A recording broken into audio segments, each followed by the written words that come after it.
Test 1 2. Test 1 2.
Good evening. We're going to get started here shortly.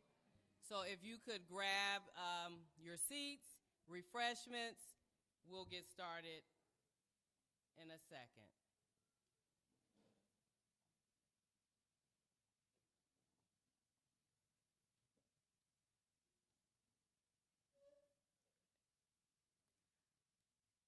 Good evening and welcome to the 2024 State of the Schools Address. I am your superintendent, Marnisha Brown, and we are so very happy and excited to resume our State of the Schools addresses. Our last address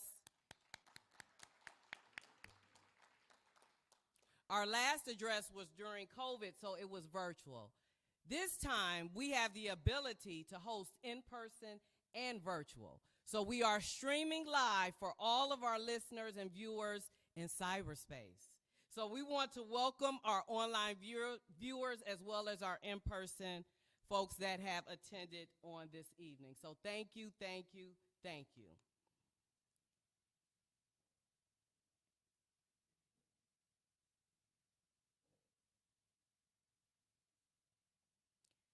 So on this evening, we will learn a little bit more about our school district. We will look at our academic and extracurricular achievements, how we stand financially, and what our future visioning looks like.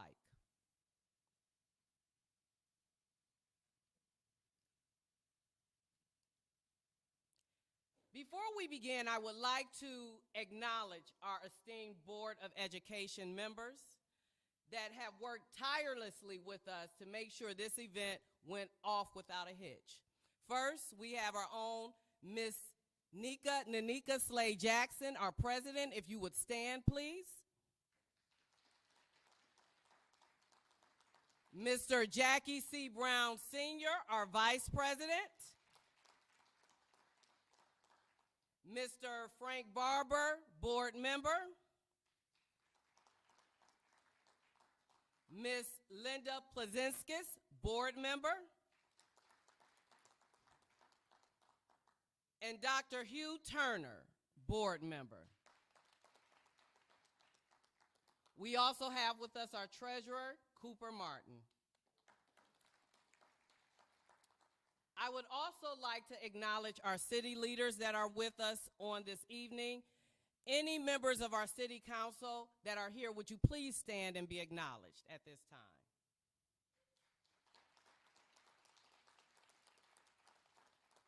We thank you for your support.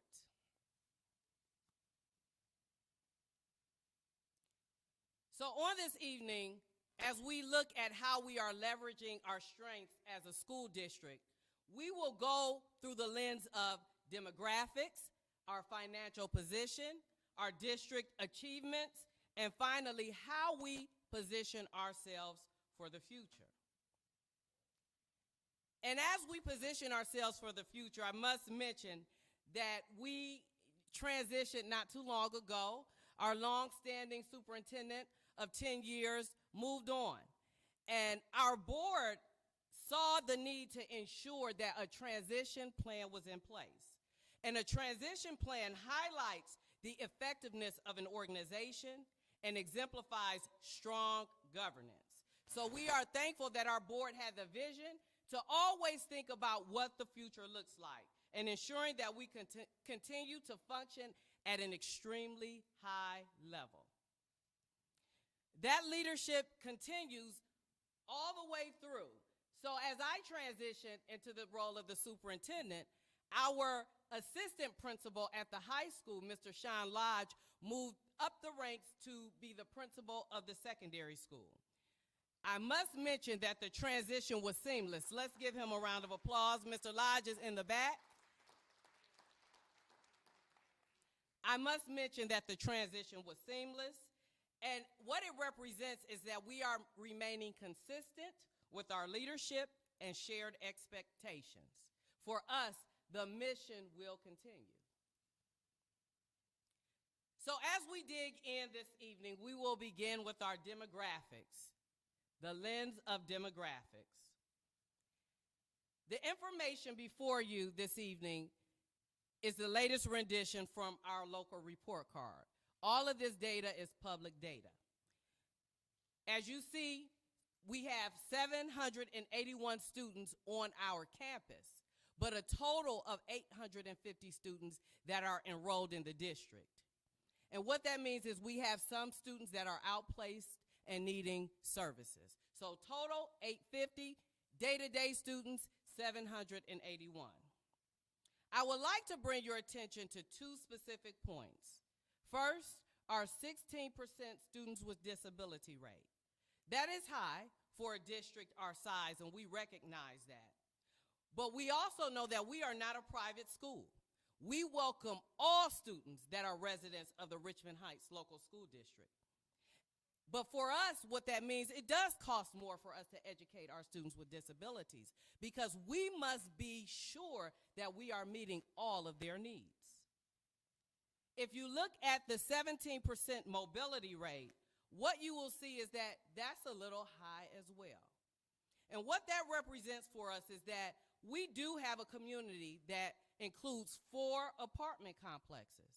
And with those 4 apartment complexes, we are clear that we educate and we welcome our students and families whenever they enter our district and whenever they return. So that represents our mobility rate. With all of that, we are still doing a yeoman's job in educating our students. If you take a look at our staff profile, one thing that pops out is that our teachers are vested. The average years of experience for a teacher in Richmond Heights is 17 years. Our teachers come here, they stay here, and they believe in doing the hard work that it takes to level all of our students up. And not only do they stay here, but they come to work. They have a 90+% attendance rate. So we are very thankful for our teachers and our staff here in the Richmond Heights local school district, which some are in attendance tonight. And I would like to pause and just recognize them. If you're here, wave your hand, stand up, and let's recognize the faculty and staff of Richmond Heights. Thank you. Now we're moving through the lens of finances. What is our financial position? Not only will we look at our general fund income and expenditures, but we will also take a look at competitive grants and understand what does it mean to truly have a clean audit. At this time, Mr. Cooper Martin will come before you.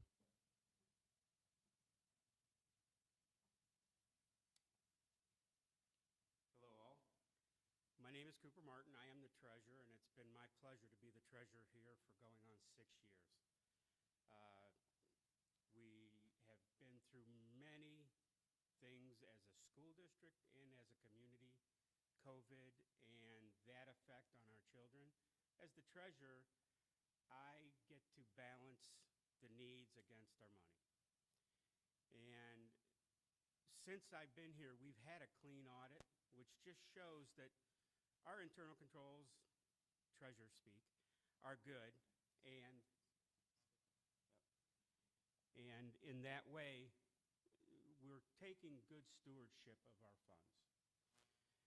Our general fund income changes from time to time, but we look to keep our resources within our incomes.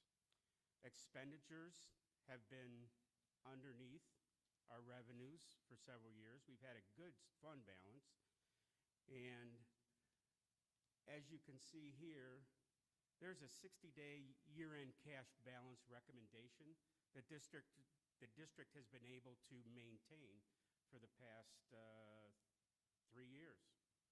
And that is a great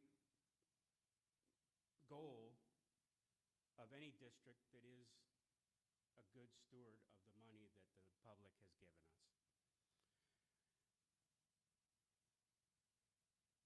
As I look at some of the stewardship wins that we've had, this beautiful building that we're in, we completed this building below estimated costs.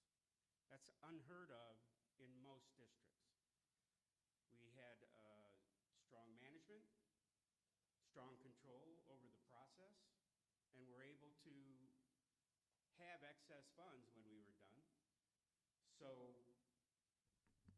is that good? Am I better in here? All right. So with the, never mind, I'll go here. So with the excess funds that were left over from this building, we were able to fix a leaking roof in the elementary school without using our general fund.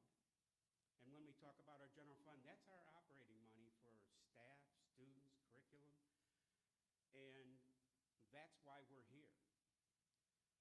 The computer technology for students has all been updated. We've had needed bus and vehicle replacements and purchased those. And we continue to plan for our capital spending for future needs.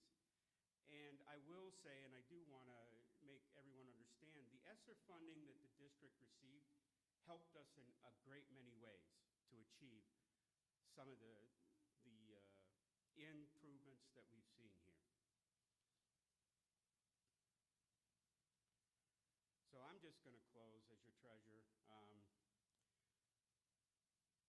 Very proud of the district's stewardship of the funds that they've been able to provide for these students in the way they have for the 6 years I've been here.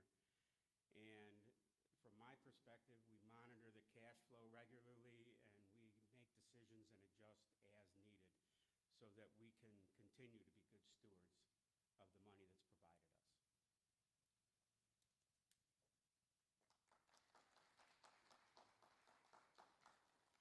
Thank you, Cooper.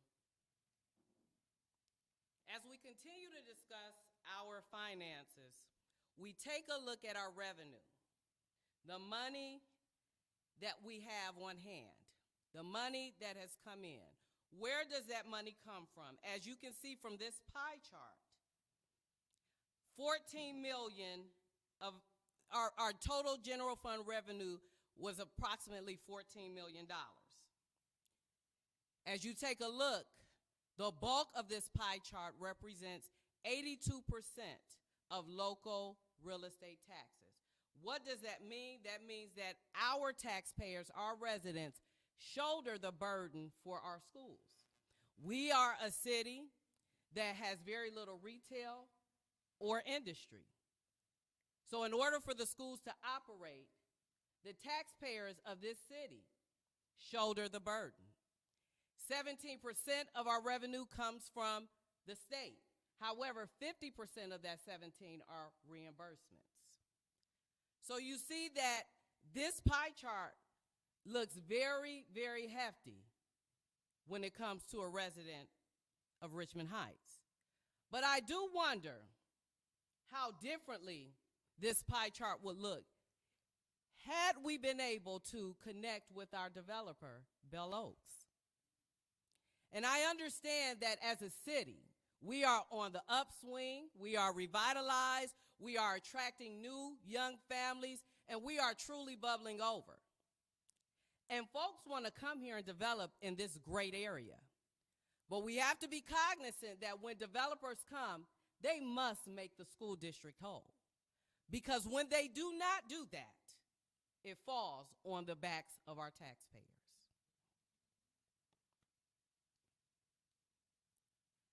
Now we want to shift to how we actually spend the money.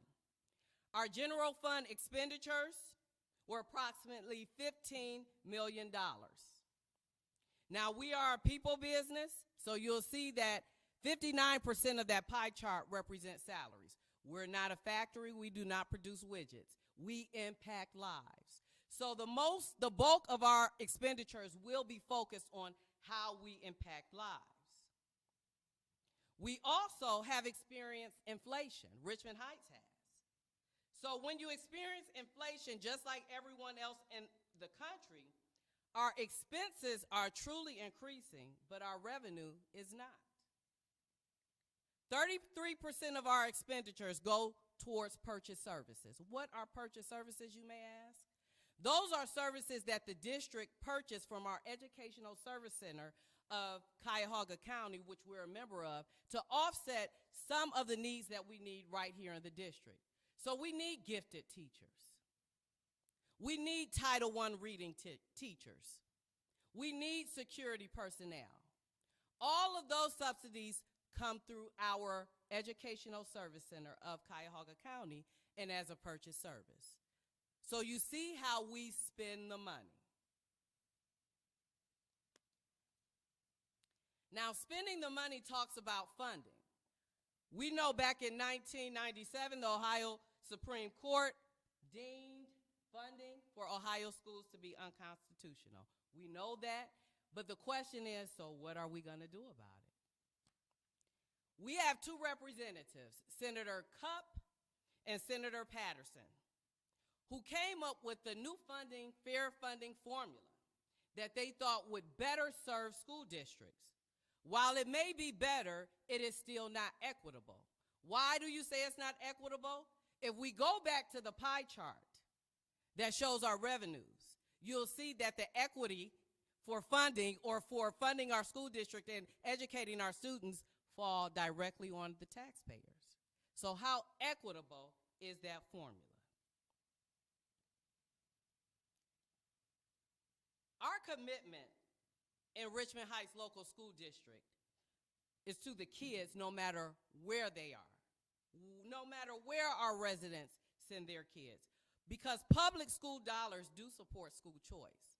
And I want to pause for the cause for a second, because some folk may not realize that Richmond Heights Local School District has become a school of choice. We have requests all of the time of how can I send my child there although I'm not a resident. So school choice is real. The residents' tax dollars right here in Richmond Heights also helps pay for tuition to private schools in the form of vouchers, and also through transportation reimbursements. So if our revenues are not generated appropriately, we have to look at where we can make cuts. And a lot of times folks say, well, transportation is the easiest thing to cut. Okay, if we cut transportation for our students here, that means we also cut transportation for the students that we transport elsewhere. So public school dollars do support school choice. And when you took a look at those charts and you saw how our expenses are laid out, we are very cognizant that we cannot always come back to the taxpayer and ask them to help us provide the next innovative program or work on the next strategy. So we have a team that looks high and low for every grant that we can shoulder. Take a look at the grants that we have currently within the district. One thing about grants are specified. You cannot just take the grant and say, hey, we need a new roof. Let's use that $450,000 from the school quality improvement grant to complete a new roof. We have to use it based on what we were granted for. Case in point, if you take a look at the Reaching All Students Literacy Grant that we received, that was specifically for our young readers, our young learners, teaching kids how to read, being able to help teachers be effective in those strategies. We took that money and we started a kindergarten readiness academy last summer. This was for our preschool students that were going into kindergarten this school year. They were able to come for 4 weeks, all day, with a certified teacher to get a jump start on kindergarten. These are the types of things that we are searching for and the types of things that we do to ensure that our students are afforded every opportunity. So at this time, we have a quick video. We have someone to talk to us, Dr. Lynn Jennings, about what it means with ESSER funding. There are a lot of misnomers out there about ESSER funds and us having them and what we can use them for, and the money is in perpetuity. Dr. Jennings is the Senior Director of Strategic Initiatives and National Partnerships for the Education Trust. She leads strategy and advocacy initiatives to ensure school systems are equipped to provide an excellent education for the nation's most underserved students. Lynn has guided the organization's growth in 10 critical states by building coalitions and establishing partnerships with education advocacy. traditional and emerging civil rights groups, parent and family organizations, students, and business community. Under her leadership, Ed Trust has worked with communities, educators, policymakers, and other vital stakeholders on early childhood education, funding equity, educator diversity, and college affordability. Before joining Ed Trust, Lynn developed her federal and state education policy expertise by working in government affairs and senior program manager at the Congressional Black Caucus Foundation. There she was responsible for the strategic management of all of the foundation's education programs. Lynn has a rich history in education.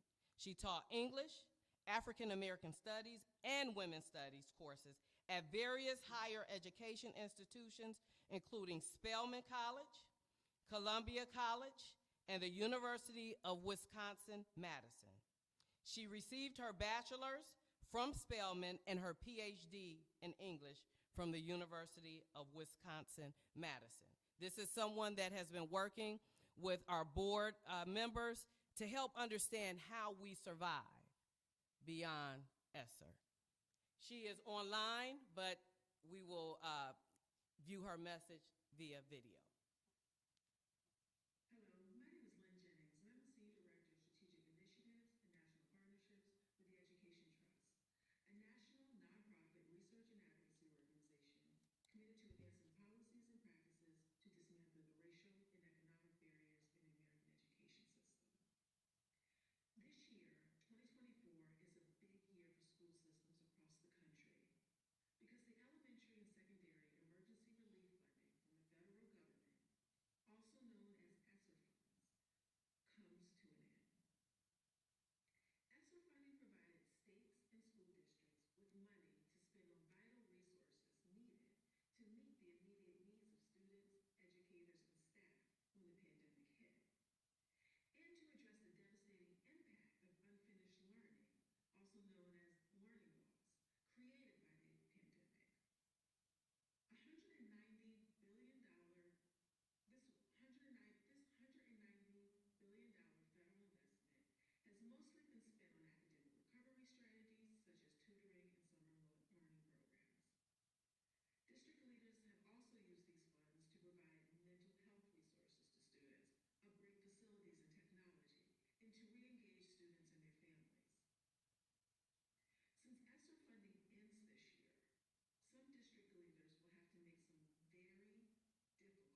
Again, thank you to Dr. Jennings, who is online virtually with us this evening, for sharing that bit of information about what it will mean now that ESSER funding has ended. We do have handouts regarding her speech and what this all means, so we'll make sure those are available as well. Now we are transitioning through the lens of our district achievements. What have we done during this time? So let me first begin by explaining to everyone that the Ohio Department of Education and Workforce has since changed their rating system. Schools are not rated any longer with letter grades or designations, continuous improvement.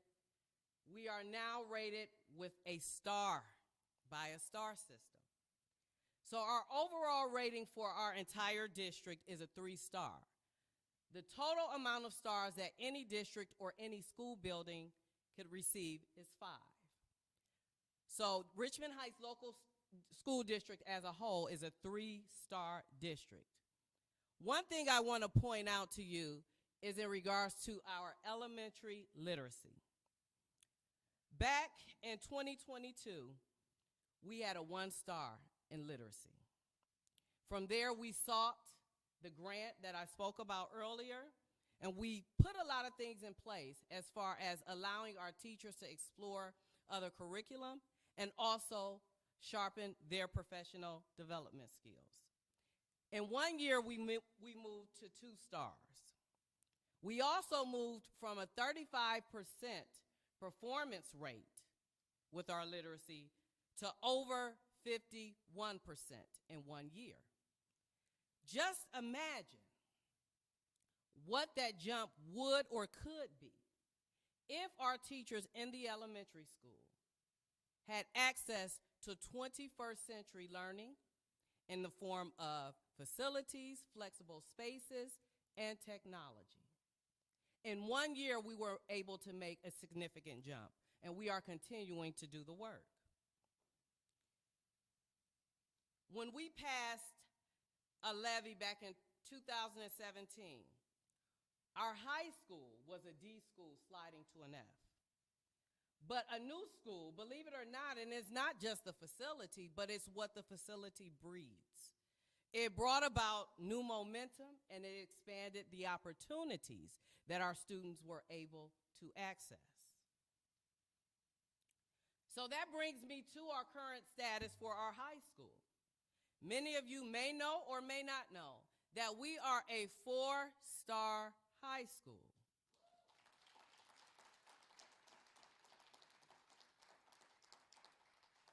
And as I stated prior, the most you can get is 5, so we're right there at the cusp.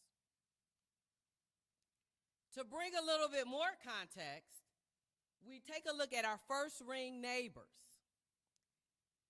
Outside of Willoughby Eastlake that has 2 high schools, Richmond Heights and Shaker Heights are the only 2 first ring school districts that have 4-star high schools.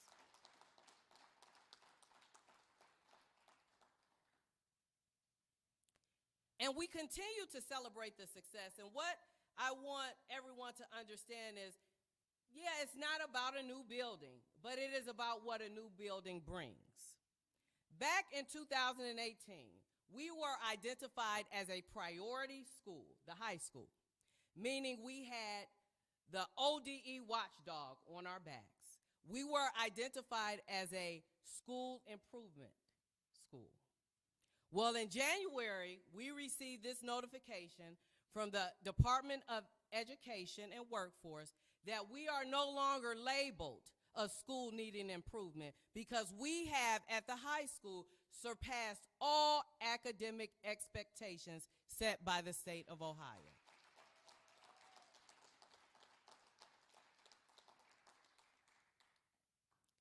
As we continue to look at some of the great things that we're doing academically, in this new building, this 21st Century Learning Center, we have a makerspace class where kids are innovating, creating, thinking outside of the box. We have our aviation class that we are still working to level up. But we've come through a back door to look at how do we address careers in aviation outside of just flying planes. We listened to our community when they said, you know what, we need our before and after care back at the elementary school. Currently, we have before and after care back at the elementary school.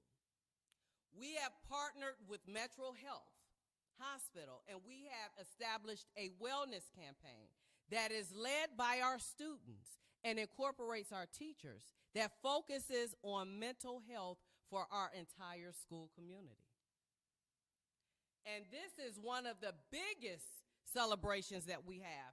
A lot of folk may not understand that there is a report card just for special education that districts receive. And every year that report card is published separately from the report card that gets all of the hoopla in the Cleveland Plain Dealer. Well, our special education report card came back this year and it listed no findings, which means we are free and clear, meaning that for the first time in over 10 years, we are surpassing what the state expects us to do for our students with disabilities.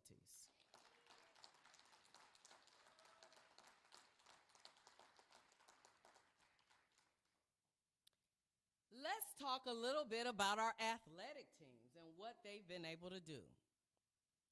So it goes without saying, everyone knows that Richmond Heights High School is home to the back-to-back basketball Division IV champions in the boys sector. Let's give it up for our boys. Our girls last year were division champs for the CVC. Our high school and middle school track team were state qualifiers. But the one thing that I want to point out about that is they don't have a track to run on. There has not been a track meet hosted here in Richmond Heights in well over 10 years. But our students go and practice elsewhere, and they compete, and they deliver. Our high school football team is back. We're entering our third year. Our first year on the scene, we only lost one game. We dubbed them the Road Warriors because guess what? They don't have a home football field either. We have not hosted a home game here in Richmond Heights in over 4 years. Our baseball and softball teams are back. We work with our city leaders as we utilize those spaces. And the dynasty has returned. There has been a resurgence here in the Richmond Heights High School. We listened to the community, and they wanted Spartan wrestling back. Wrestling has returned to Spartan Nation. This is our first year, and we are in the middle of our season. Let's give it up for our Spartan wrestlers.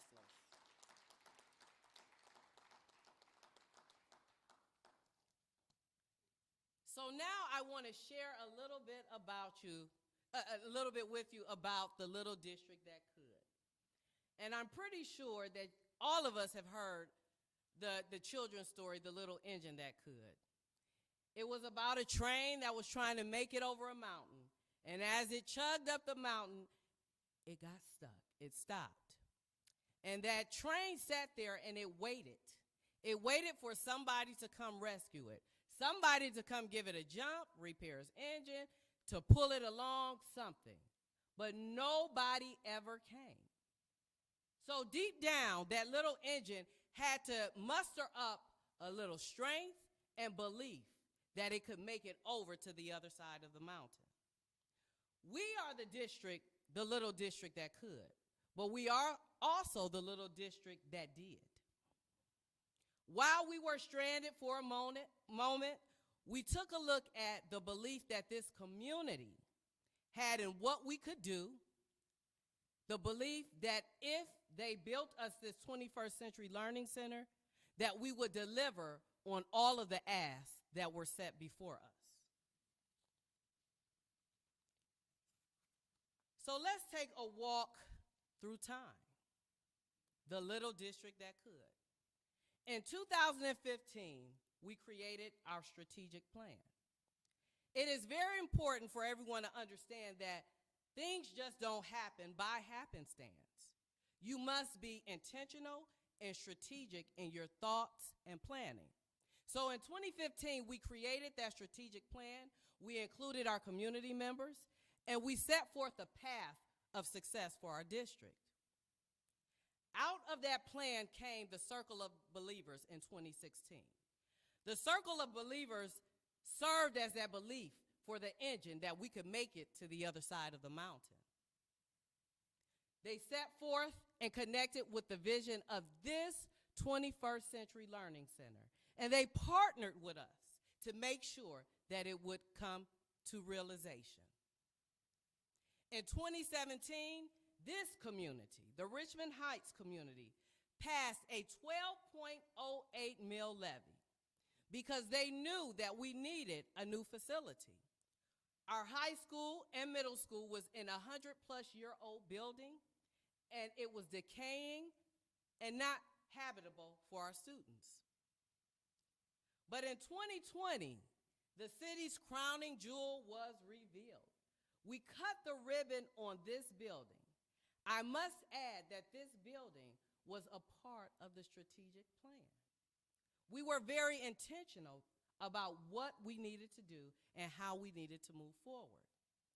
But not only did we cut the ribbon during a pandemic, we successfully navigated that pandemic. What did that look like? We were closed for a little while, but we made sure that every student in the Richmond Heights Local School District had the technology to access their curriculum and their teachers. We provided Chromebooks for every student. If parents could not pick those Chromebooks up, guess what? Our Hope team drove to homes and delivered them personally. We also outfitted our teachers with all of the materials and systems needed to teach virtually, which was something new. And when we came back in person, everyone was not comfortable with returning. They were not comfortable with sending their students back. So we gave our parents the choice. Send your child back if you are comfortable, or keep them home. But guess what? Our teachers taught both sets of students simultaneously. They walked around the classrooms with lapel microphones, headsets, taught the students that sat before them and the students that were online. We ensured that while we were in a pandemic, that we connected with our families. We provided mental health support to our students and our families during that time. COVID was a very, very difficult and dark time for students and teachers, but we worked together to successfully navigate the pandemic. We also partnered with the Cuyahoga County Public Library. The ask of this community was to ensure that this building was truly a community learning center. So the Cuyahoga County Public Library resides right here on our campus. We also partnered with our rec department to ensure that our city leagues, they play on the weekends in our gym. Again, a 21st century learning center. And through all of that, we had the audacity to increase enrollment, improve our academics, and garner athletic success. I believe that deserves a round of applause.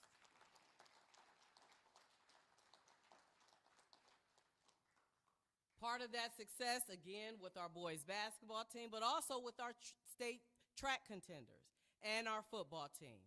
I had to mention that again because these are two teams that have no facilities. But somehow our coaches, our parents, they show up. Our students, they show up and they outperform what people expect of them. So now we're here in 2024, and we're talking about what we need and where we're at. Our elementary school is truly, truly on our hearts. We have parents, we have students, and we have teachers that often ask, are we being left behind? Did anybody remember the little school behind the new learning center? With the need for a new elementary school, we looked at what we are doing to Band-Aid things. In 2022, our boilers and pipes burst, costing nearly $1 million in repairs. They burst while we were on winter break. We had our custodial staff here, and the call came in. And what did we do? We sprung into action because we had to do it for our children, for our babies. In 2023, the roof leak caused substantial damage, resulting in over $500,000 in repairs.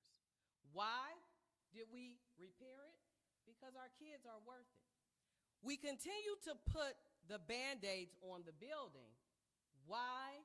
Because our kids are worth it. We continue to have building and structural issues in the elementary school. And if anyone has visited the elementary school recently, you will see and you will feel that there is no clean air circulation. So every 10 feet throughout the building are air purifiers that run constantly. Why? Because our kids are worth it. So now we are positioning ourselves for the future. What does the future of Richmond Heights Local School District look like? What does the future of Richmond Heights as a city look like? We had Dr. Jennings talk a little bit about ESSER funding. Part of ESSER funding was, how do you respond to COVID? The government provided those funds so that districts could respond to COVID, so that you could do some improvements or renovations to your buildings, air circulation, different things of that nature.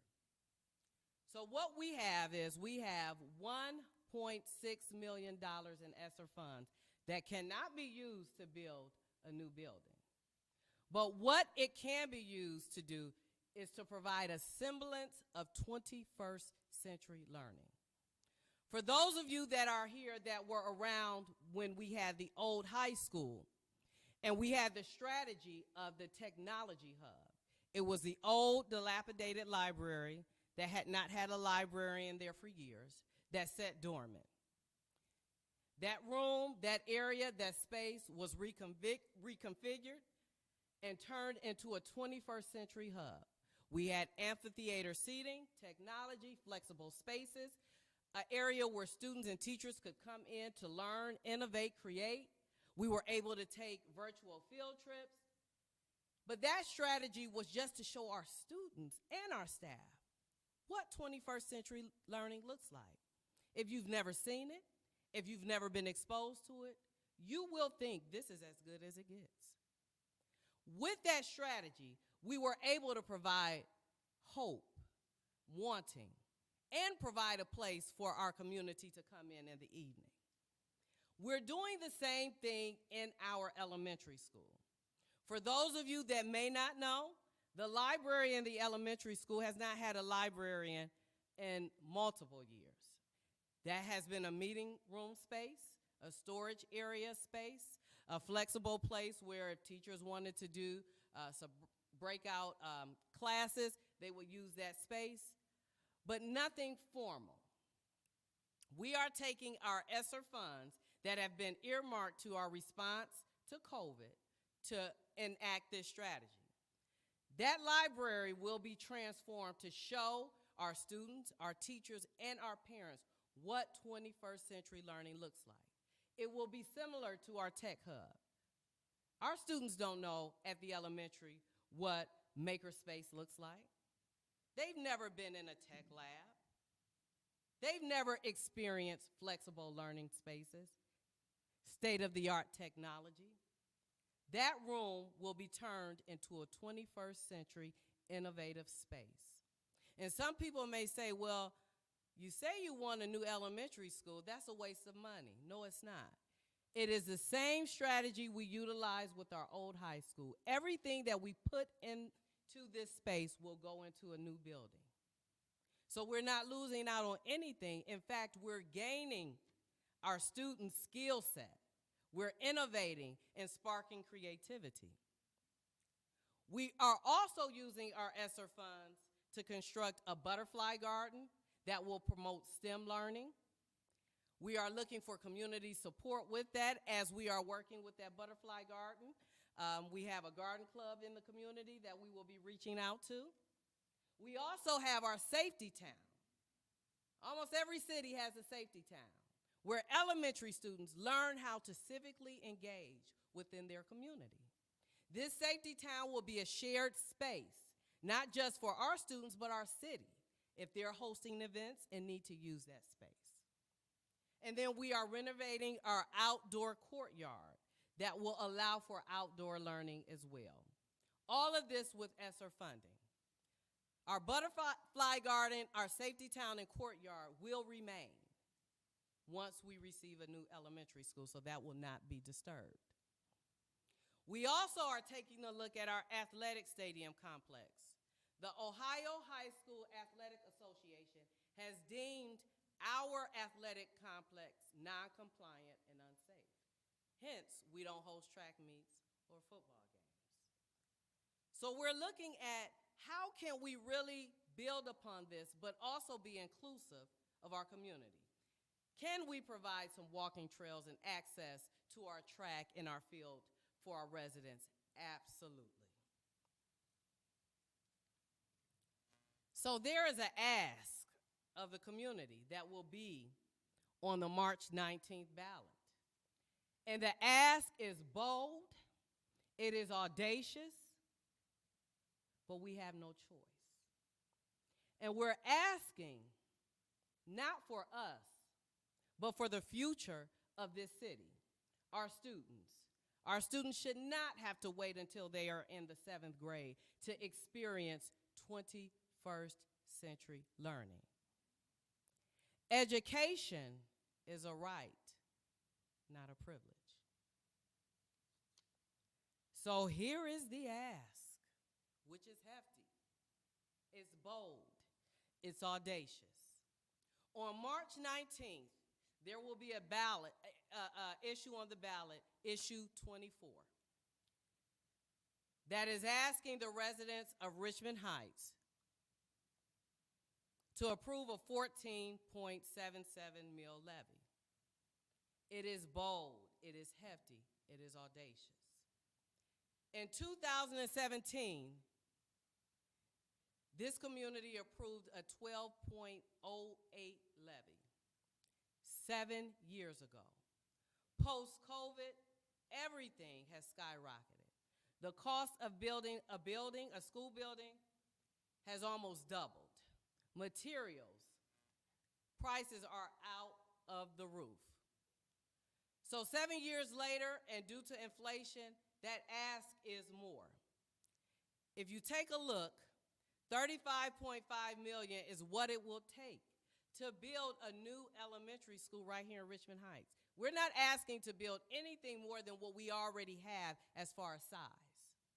We're not increasing, adding.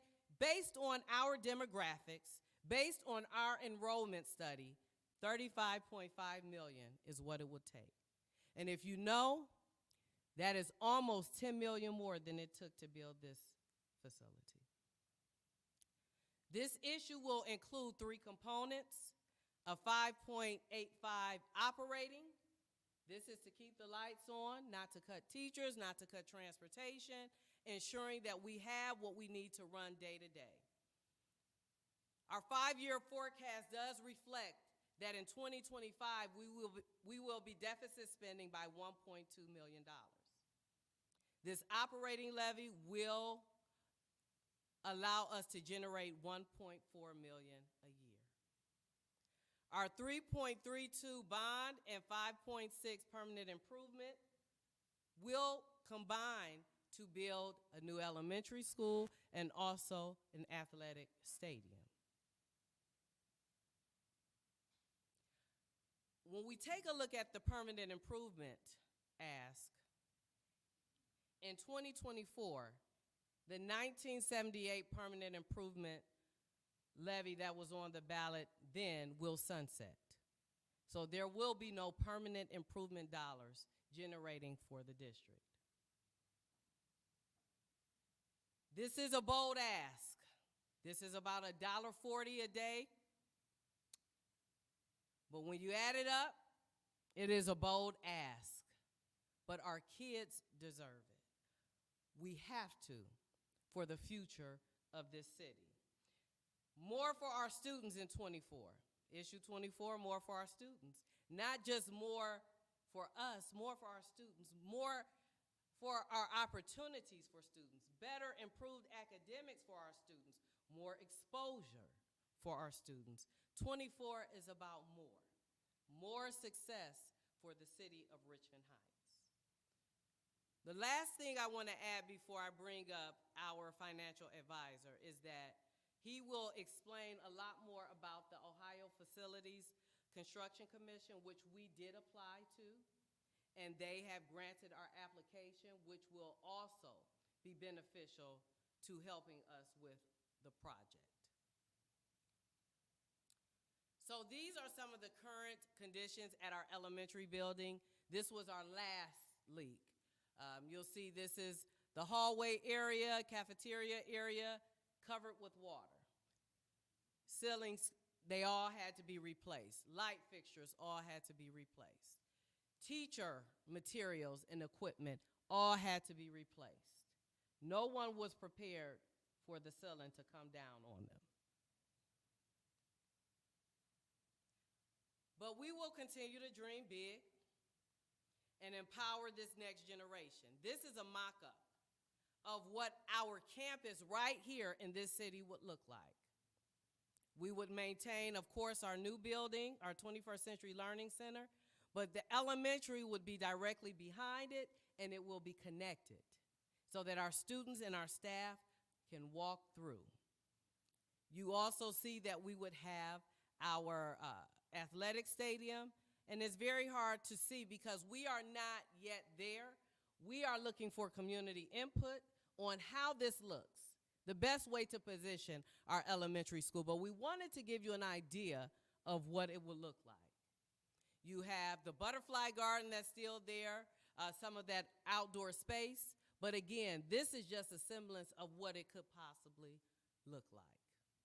And this right here is an aerial view to see that looking down on this campus, we will have a complete total campus of 21st century learning facilities, shared community facilities, and also spaces for our athletic teams to compete. So at this time, I'm going to ask David Connolly to come to the podium. David has been working with the district since about 2015. He worked with us to understand the financing strategy to make this building come to life. David has maintained his presence with the district throughout this entire time, and his stability with us has been also a great component because we have been able to maintain good fiscal stewardship. So at this time, I'm going to bring forth David Connolly. Good evening, everybody. Good to see you all again. It amazes me how fast time flies. This is the 10th year since I was adopted by the Richmond Heights community. So, it's been a nice, enjoyable relationship that I've had with you guys. And one thing that I was really surprised. We moved to that rating system with the stars on there. Did anybody notice which one had the most stars? Anybody? How many? Progress. Just let that sink in for a second. Progress. So I'm going to be talking to you about money and financing the facilities.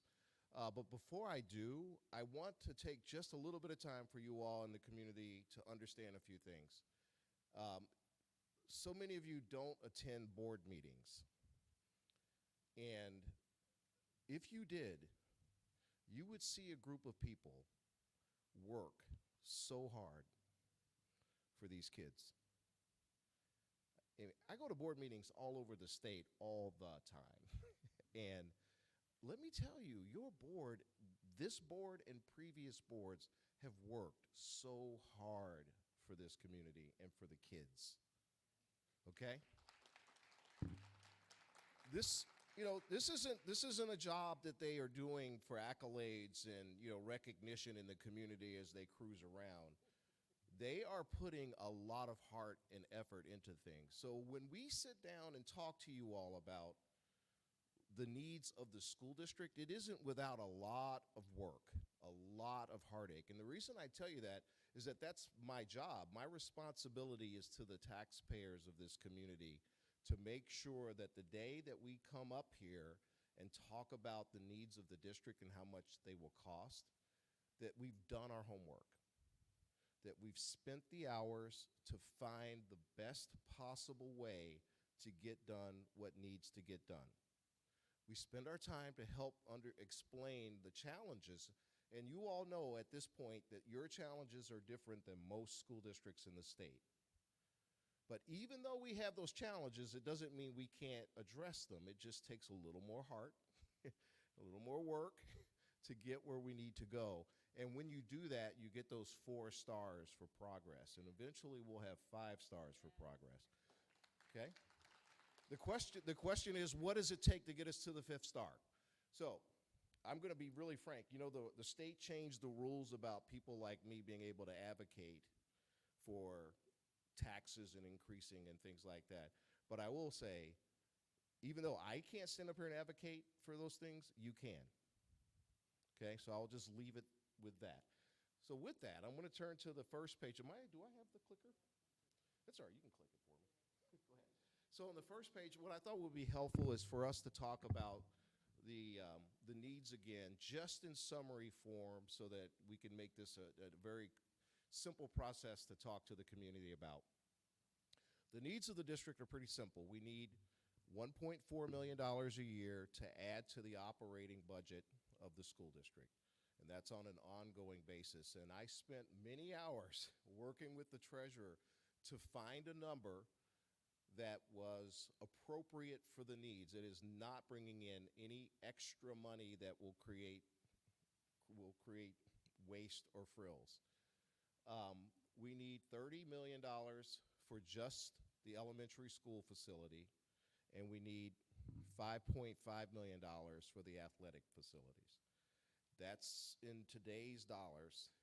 And one of the reasons that we're making the decision that this should be today is that the price of these things continues to go up at a rate that is so fast and so much that if we don't deal with it now, it's going to be 10, 20%, even a year from now.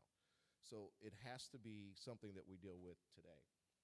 On the next slide, I thought it would be helpful. So the ballot has a bond issue, a PI levy, and an operating levy all in one question. So there's going to be one question on the ballot.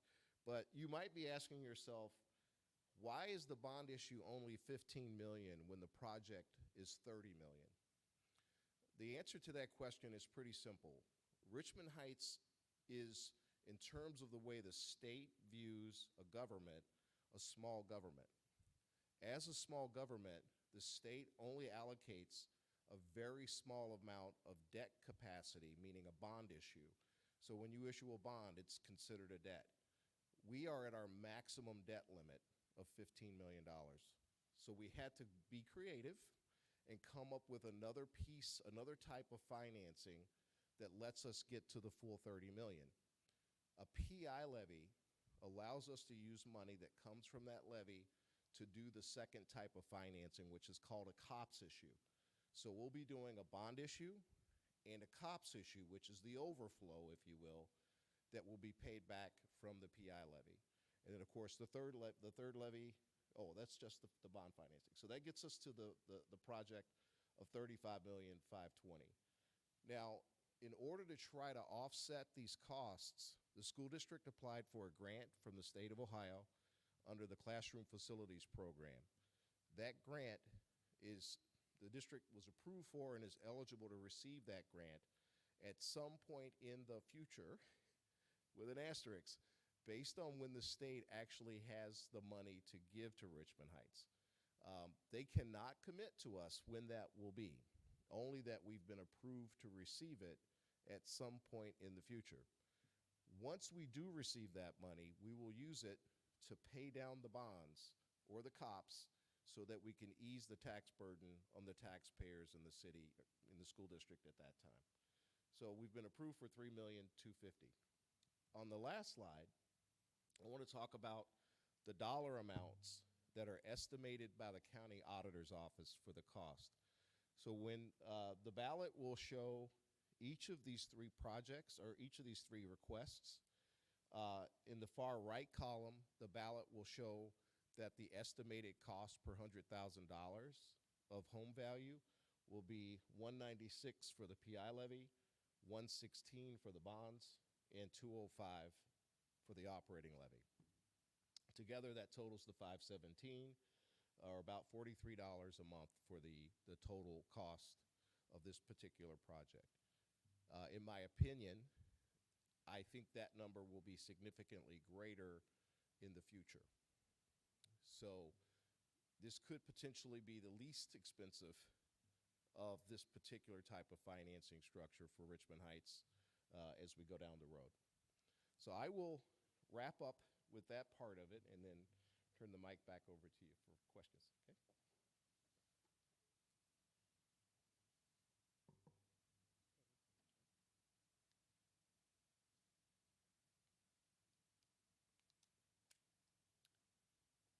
Thank you, David, for that explanation of how the financing structure will work and what will be visible on the ballot on March 19th for issue 24. At this time, I know there are a lot of questions that may be swirling around in folks' heads, and some people may need a moment to really digest all of the information that was given. I will be around, we will be around to ensure that we visit different community meetings just to share the facts about what this issue entails. So don't worry if you don't have your questions all together this evening, we will be sure to answer them when we come around. We also have our issue 24 campaign committee to my left. If anyone is interested in working with them, please stop by the table. So at this time, Mr. King, wave your hand in the back. He has a mic. He will come around with the mic for any questions, and I'm going to ask Mr. David Conley, Mr. Martin, come on up, as there may be some responses you need to provide. Any questions?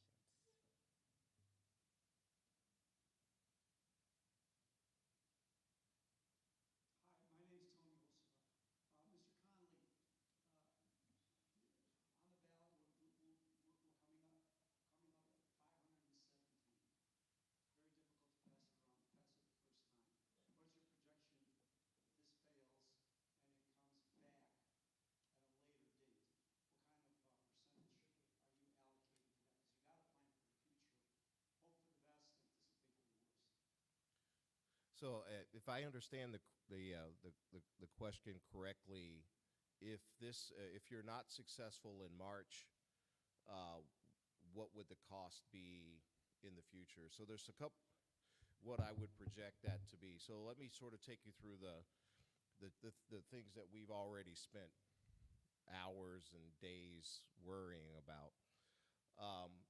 If this issue isn't successful in March, the school district cannot really risk not passing an operating levy. The next opportunity to do that would be November. That means that most likely, this is just most likely in my view of things, the district would not be able to also put the facilities on in November because of the risk that if they failed again, the district would then have financial problems, wouldn't be able to operate. So it's sort of like that thing where you have to, on the airplane, where they tell you to put your oxygen mask on first and then save the babies. It's the same thing. We would have to pass that operating levy, and in order to make sure that operating levy would pass, they'd have to potentially not put the facilities on, which would then mean the facilities issue wouldn't come back until, at the earliest, May of 2025. So remember, we have a primary this year that's in March, which is an advantage. So you're talking well over a year, May of 2025 on a $30+ million financing. And just simple math, if you add 5% or 10% inflation to that number, you're adding a potential $3 to $5 million more to the cost at that point. So we're closing in on $40 million, and you know, so that's a big number. So we're hopeful that we can avoid that. But again, when a project is $10 million, 3 to 5% inflation is not as painful as when a project is $30 million. That same 3 to 5% inflation has a much bigger effect on the cost. So hopefully that kind of answers your question. Yeah.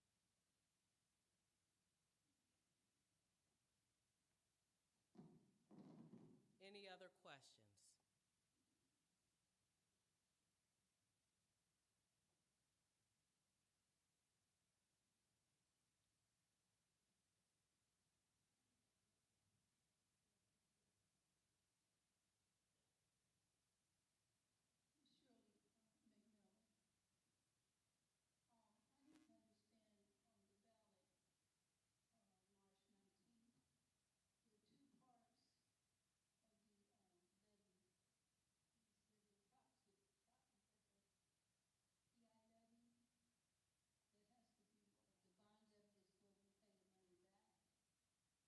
So the question is, and this is for our folks online that may not be able to hear, Ms. McMillan wants to understand the structure of the levy. Are we paying something back? Right. So on the ballot, there will be, the voters will be approving basically three taxes. One tax is going to be used to pay the payment on the bonds, much like a mortgage. The second tax will be used to pay that creative financing that I refer to as a certificate of participation. It functions like a bond issue, so it has a payment to it as well. So the second tax pays that.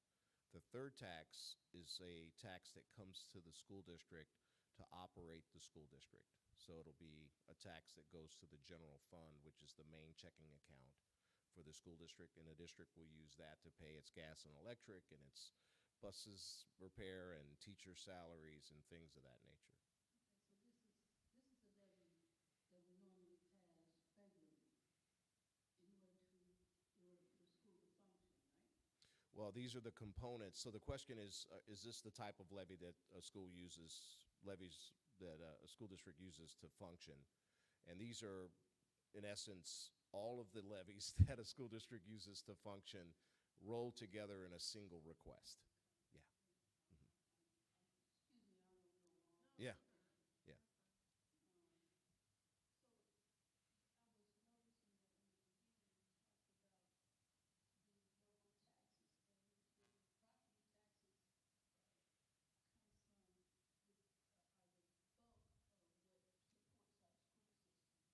Correct.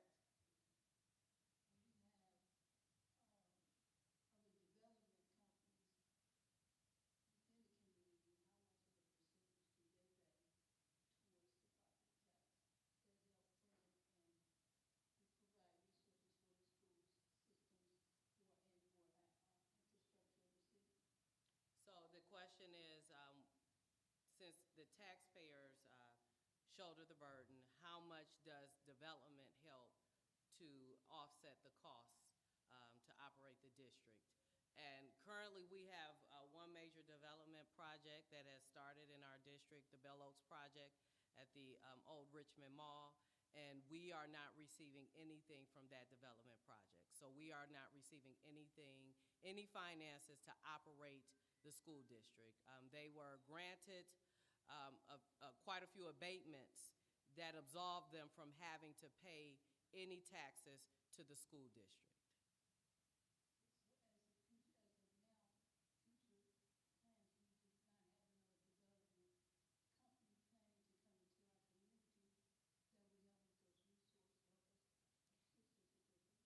So that's not a question that I could fully answer. That would definitely be a question for our council, at our city council, and I'll make sure I take that back to them. Well, I know the issue,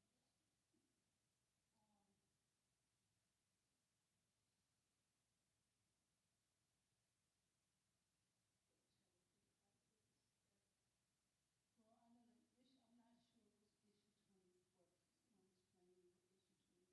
24 is. So the question is, what is issue 24? Issue 24 is this levy ballot initiative that you will see on March 19th. Yes, that is this. This is issue 24. So does this, I'm looking at most of our property owners are seniors. Yes. So, of course, I'm asking for the seniors and community. That would involve an increase in property tax for most of our seniors who own property within the community. You and the court just left, right? And the question is, will this levy increase property taxes for seniors in the community? It will increase property taxes for everyone that owns property in Richmond Heights.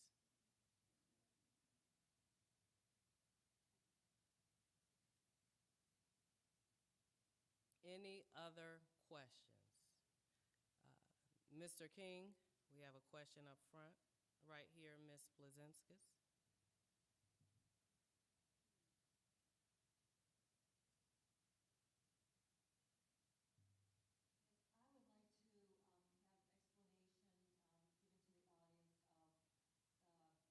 this ballot, because it's due up, and is that included, and how is that going to turn out?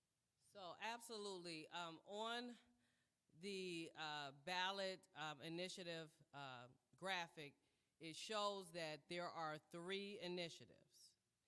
The one is the operating levy, which is a 5.85 mill levy that David described, and then the 3.32 bond and the 5.6 permanent improvement. So for the operating levy, as we stated earlier, we need that in order to continue the continued work of the district, to pay the bills, as he stated, keep the lights on. Our 5-year forecast outlines that we will be deficit spending in 2025 by $1.2 million.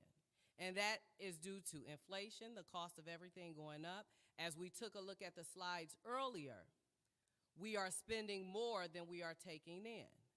So if this ballot issue is passed and the 5.85 operating levy is passed, the district will generate $1.4 million per year in operating. That will allow us not to deficit spend and not to be at a point where we are not able to function as a school district. If I can step in. So when we talk about permanent improvement, we have a permanent improvement levy that was passed in 1976 for 2 mills. The question that was asked is, that is a levy that we have to have renewed every 5 years. In our discussions and calculations, should this pass, the question that will come to the board is, can we just expire that 2 mills? And that has been a discussion right now and a possibility, because it has been in our discussions and calculations. Did that answer your question? Thank you.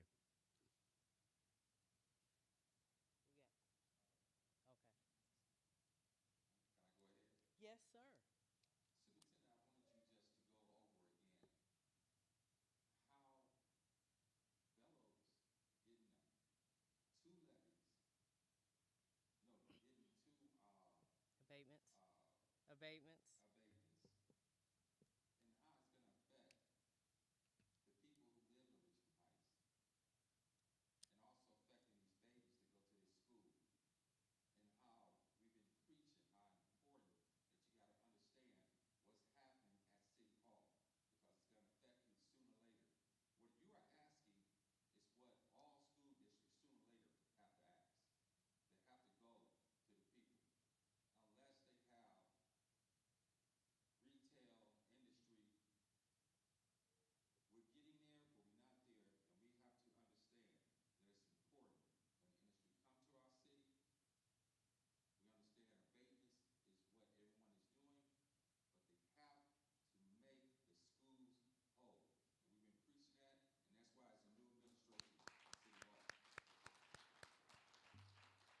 So thank you.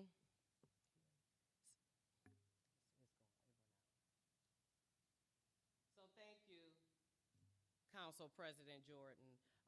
For those that were online, and if you didn't hear, he wanted us to discuss a little bit more about the Bell Oaks development and how that has impacted the school district. As you all know, every city is looking for development and welcomes development. It impacts the city. It builds up the city. It brings business to the city. When Bell Oaks came to Richmond Heights, the school district was at the table from the beginning. They were very clear that they were going after tax abatements that would leave them in a place where they would not have to pay any taxes to the school district to operate. One of the requests that was made, well, several of the requests was that at that time, even if you have abatements, there's a way, as Council President said, that you could make a school district whole. There are multiple models throughout our city and close to us. If you take a look at Warrensville Heights and the inclusion of Amazon, they made their school district whole. When you take a look at Legacy Village and South Euclid-Lyndhurst School District, yeah, they got abatements, but they made their school districts whole. When you bring in development and the districts are not made whole, it will only impact the taxpayers even more. Because at the end of the day, the school district still has to function. And where does that revenue come from? That is what we have to question. So whenever a developer comes in, and of course they're going to want an abatement because, hey, they're trying to develop your city. They're trying to develop your area, whatever the sale may be. At the end of the day, we cannot allow our children to be sacrificed for development. We have a development that will bring 600 plus residents to this city. I can guarantee you that we will have quite a few of their students here. So the cost of educating that child will rest on your shoulders. We are a school district that does not charge fees. When students come into our classrooms and they need novels, they need consumable textbooks, they need art supplies, they need science lab materials, you pay for them. You allow our children to experience education at levels that they couldn't imagine.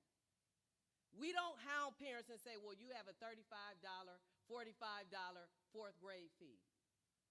Fees have been done away with because we understand that educating students are far more important than collecting a fee. So with that being said, it is important that we understand that when we bring development into this community, that they must make the school district whole, and what that means is they are only doing what is expected of them for the children that reside in this city.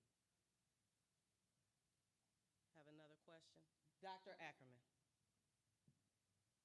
Before I ask my question, I want to express the pride that I feel in the report that you gave about the status of our schools.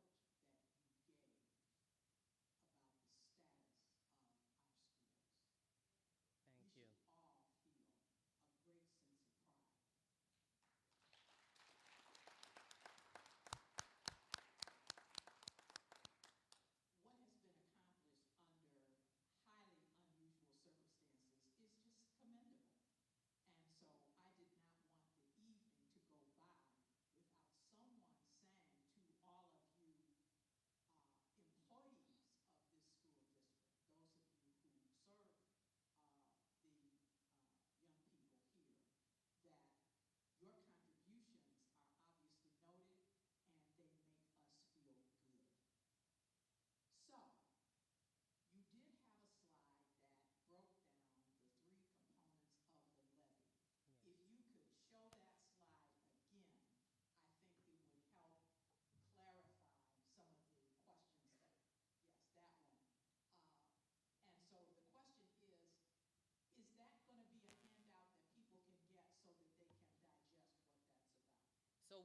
handouts. Thank you, Dr. Ackerman. We do have handouts that are going around now, so everyone can take with them.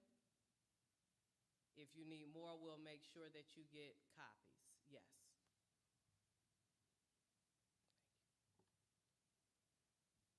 Any more questions? We have one in the back. Is it too late to go back to Bell Oaks? So the question is it too late to go back to Bell Oaks? And the answer is yes.